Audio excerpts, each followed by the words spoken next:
Capítulo 8. Polonia. Yo equilibrio.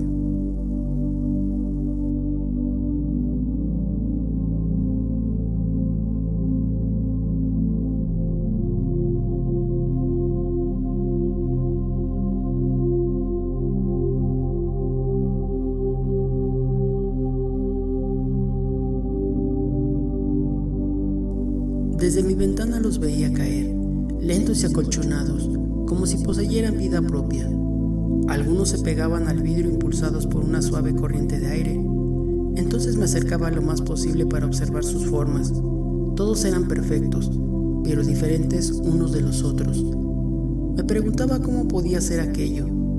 En una noche de tormenta, la cantidad de copos de nieve no podía ser contada, ni siquiera con el uso de todas las combinaciones posibles de la letra del alfabeto hebreo. Sin embargo, existía una similitud. Cada palabra tenía un índice numérico resultante de la suma del valor de cada letra. El número de palabras también parecía ser infinito, aunque seguramente menos infinito que la cantidad de copos. ¿Dos infinitos? El recuerdo de Reuben me asaltó en ese instante. Qué ganas de que ya fuera mañana para poder discutirlo con él a la salida de la yeshiva. Reuben, ¿cómo podía ser que alguien diferente de uno fuera tan afín a uno? Reuben entendía todas mis preguntas, las vivía como propias y me ayudaba a darles respuestas. ¿Dos infinitos? Mi mente no dejaba de pensar. También era cierto que había familias de palabras que coincidían en valor numérico y familias de familias.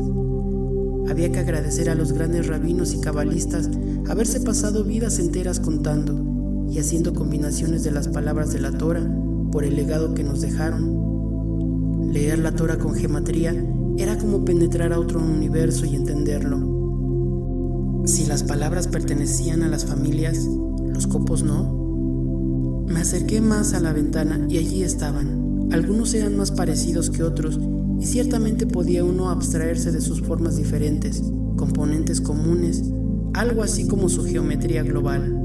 Mi madre entró a mi dormitorio en ese instante. Me recordó que mañana debía levantarme a las 5 porque los caminos estaban bloqueados por la nieve. Me recosté, pero no pude dejar de pensar. También Reuben y yo, Mordejai, éramos como las familias de palabras y las geometrías de comunes de los copos de nieve. Decidí preguntárselo mañana. Sí, mañana sería un día interesante, tal y como lo había sido hoy. Me dormí y soñé que Reuben tenía otro nombre y era mujer. Lo recordé durante un instante al despertarme. ¿Balikai? Pero se perdió en mi memoria apenas me levanté. La tormenta de la noche había dejado un paisaje blanco de una pureza transparente.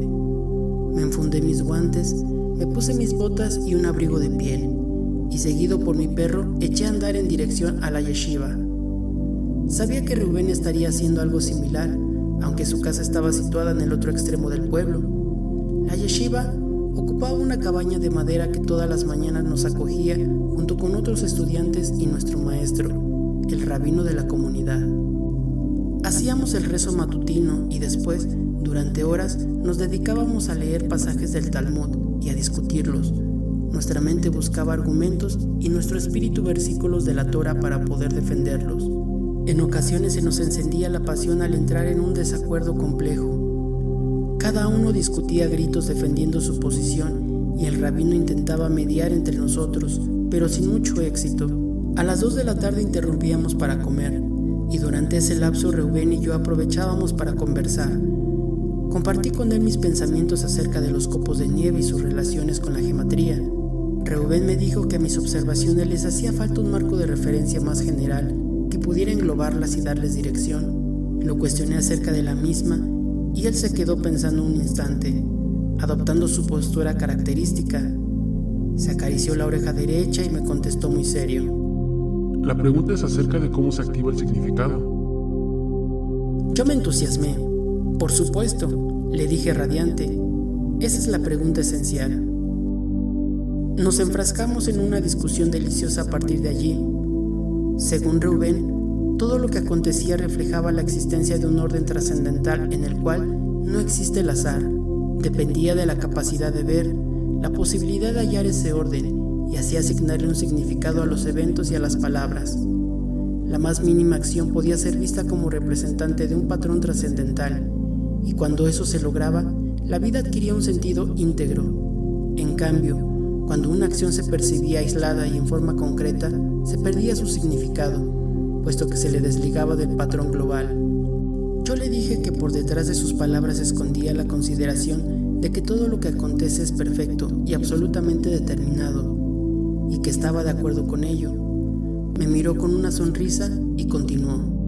No solamente eso, sino que nosotros participamos de ese orden y podemos influir en él. Cuando eso sucede y comprendemos el significado de nuestros actos y estos colaboran con el patrón trascendente, nos sentimos plenos y nos llenamos de satisfacción. Cuando en cambio actuamos sin esa conciencia, nuestra vida parece perder sentido y valor. Desde luego, asentí, pero eso no significa que no existan sucesos que se encuentren fuera de nuestro control y que no comprendamos. Es cuestión, respondió él, de saber cuál es nuestro territorio y de expandirlo. Conocer en qué participamos y cómo lo hacemos es una responsabilidad ineludible. Los eventos que sentimos fuera de nuestro control hablan de la existencia de una realidad a la que todavía no tenemos acceso y debemos agradecer su ocurrencia.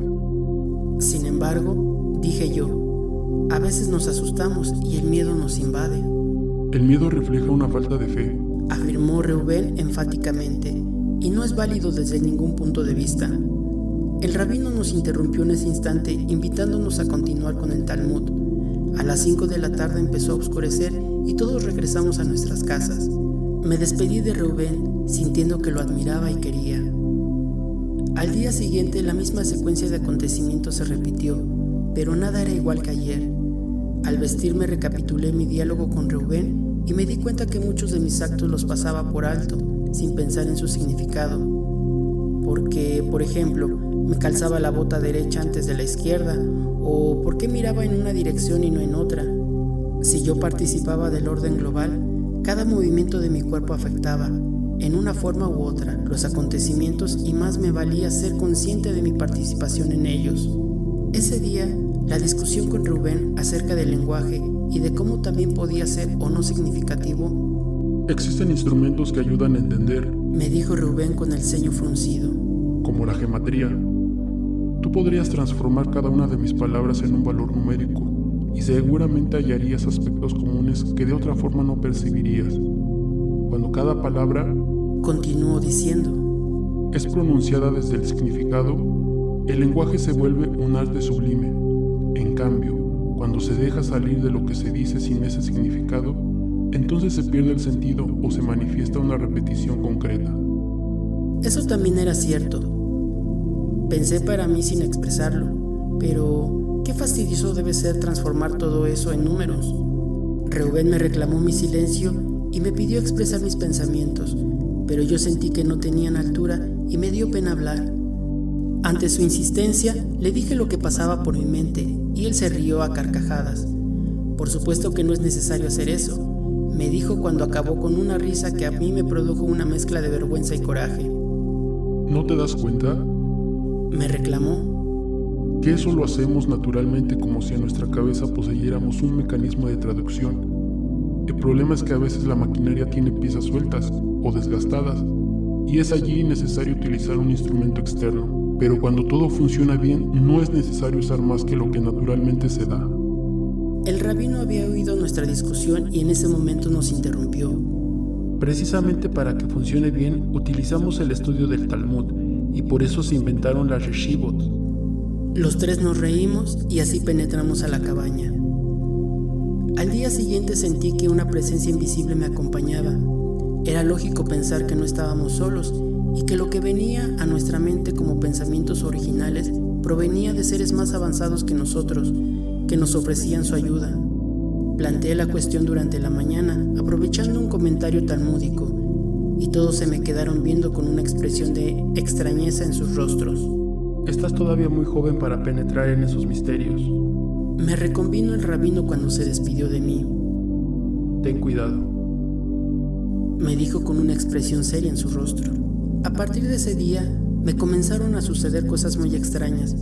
Cuando platicaba con Reuben, De pronto y sin previo aviso, veía dentro de mi mente escenas de lugares que nunca había imaginado que pudieran existir. Soles anaranjados, playas candescentes y mares plateados. Me veía flotando en medio del espacio con miles de estrellas a mi alrededor. También comencé a oír música cuyo compositor no podía ser sino el mismo Dios. Mi cuerpo no resistió tales visiones y enfermó de gravedad, pero ningún médico pudo averiguar la causa. Reubén me venía a visitar, pero en su presencia y en medio de fiebres altísimas, las visiones se intensificaban. Mis padres le prohibieron platicar conmigo y lo dejé de ver durante una convalecencia larga y penosa de la que sobreviví más delgado y pálido que nunca. Por fin me recuperé y volví a asistir a la yeshiva, pero a Reubén ya no lo volví a ver. Se había ido a otro pueblo a continuar su educación rabínica. Nunca salí de mi pueblo, y cuando mis padres murieron, heredé su casa y me casé. Viví hasta los 85 años y nunca me olvidé de Reubén y mis conversaciones con él. Hacia el fin de esa vida comprendí que la verdad se encuentra en el equilibrio exacto de las cosas.